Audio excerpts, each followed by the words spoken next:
आज Doubtnut app download करें। Doubtnut पर अपने सभी गणित, रसायन विज्ञान, भौतिक विज्ञान और जीव विज्ञान के डाउट्स का करो सफाया। बस प्रश्न की फोटो खींचो, एक ही प्रश्न को क्रॉप करो और तुरंत वीडियो सोल्यूशन पाओ। अभी डाउनलोड करें। हेलो एवरीवन, आज का सवाल है इसमें दिया है, निम्नलिखित जलीय विलयन में अधिकतम क्वथनांक कौन प्रदर्शित करेगा।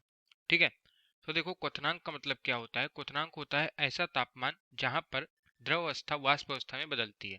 ठीक, तो अब हम यहाँ पर विलयन दिए हुए हैं, हमें इसमें बताना है कि किसका क्वथनांक सबसे ज्यादा होगा। ठीक, तो देखो विलयन की जब हम क्वथनांक की बात करते हैं तो उसके लिए एक सूत्र होता है डेल्टा टी एफ। ठीक है, यानी क्वथनांक में विचलन ये बराबर होता है आई इंटू के एफ, ठीक है, गुणे यम, इसके बराबर होता है। ठीक है, अब देखो यहाँ पर आई जो होता है ये होता है वान टाप गुणांक, के ये एक नितांक होता है, एम मोललता होती है।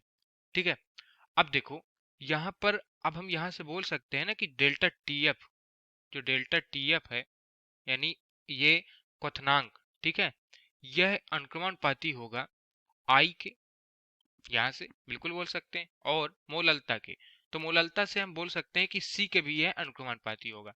तो इसका मतलब ये आई इंटू सी, ये दो चीजों के अनुक्रमणपाती होगा, आई गुणे सी।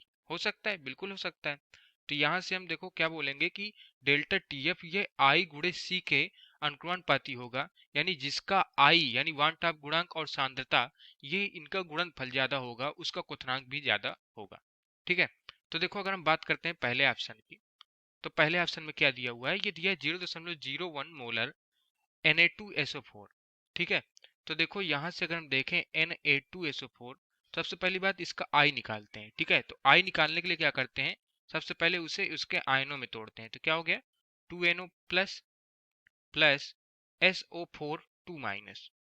ठीक है, 2Na plus plus SO4 2 minus. हमें पता है कि यह जो है ये लवण है। ठीक है, एक धनायन एक ऋणायन है, अतः प्रबल वैद्युत अपघट्य होगा।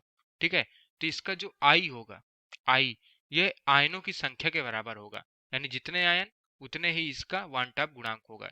आई बराबर यहाँ पर क्या होगा, 3 होगा, क्योंकि 2 इसका 1 इसका। ठीक है, तो यहाँ से ये हमारा आया कैसे यही बता देते हैं। आई बराबर होता है 1 plus n minus one into alpha. अब प्रबल वैद्युत अपघट्य है तो इसका अल्फा क्या हो जाएगा, 1 हो जाएगा। तो यहाँ से आई हो जाएगा हमारा एन, यानी आयनों की संख्या के बराबर हो जाएगा। ठीक है, ये यहाँ से आया था। ठीक, अब देखते हैं, अब इसमें देखो सांद्रता कितनी दी हुई है। यहाँ पर हमें देखो सी दिया हुआ है 0 दशमलव, ठीक है, 0 दशमलव, यहाँ पर पहले इसे लिखते हैं। ठीक है, तो ये दिया है हमारा 0.01। ठीक, तो 0.01 है तो इसका आई इंटू सी कितना आएगा, 3 गुणे 0.01, इसका मतलब 0.03 ये आया। ठीक है, पहले के लिए। अब बात करते हैं दूसरा ऑप्शन। दूसरे ऑप्शन में देखो क्या दिया है, KNO3। ठीक है, KNO3। अब ये अगर टूटेगा तो ये टूटता है K plus plus NO3 minus में। अब देखो ये भी लवण है तो इसका भी इसका जो अल्फा होगा वियोजन की मात्रा ये 1 होगी, तो इसका भी यहाँ से आई बराबर यन होगा, यानी आई जो है ये आयनों की संख्या के बराबर होगा, यानी कितना हो जाएगा, 2, 1 K प्लस 1 NO3 माइनस। तो यहाँ से आई इंटू सी कितना आएगा, इसका हमें सी पता है ना, 0.01 दिया है, तो आई इंटू सी आएगा 2 गुणे 0.01, इसका मतलब आएगा 0.02। ठीक है, तो ये दूसरा ऑप्शन भी हो गया। अब तीसरे ऑप्शन में बात करें, ग्लूकोज दिया हुआ है। ठीक है, तो देखते हैं हम तीसरे ऑप्शन में, तो तीसरे ऑप्शन में दिया है 0.015 ग्लूकोज। तो देखो अगर हम ग्लूकोज की बात करें, ठीक है, तो ये होता है हमारा C6H12O6। तो ये तो देखो टूटता नहीं है आयनों में, तो इसके लिए अल्फा क्या होगा, 0 होगा। ठीक है, इसके लिए जो अल्फा होगा ये 0 होगा। तो अगर हम सूत्र में रखेंगे तो ये होगा 1 plus n minus one into 0। तो यहाँ से आई क्या आएगा, यहाँ से आई आएगा हमारा 1 आएगा। ठीक है, यानी जो टूटते नहीं है आयनों में उनका आई आता है 1 के बराबर। ठीक, तो ये हमने पता कर लिया। अल्फा क्यों 0 होगा, क्योंकि यहाँ पर वियोजन की मात्रा 0 होगी।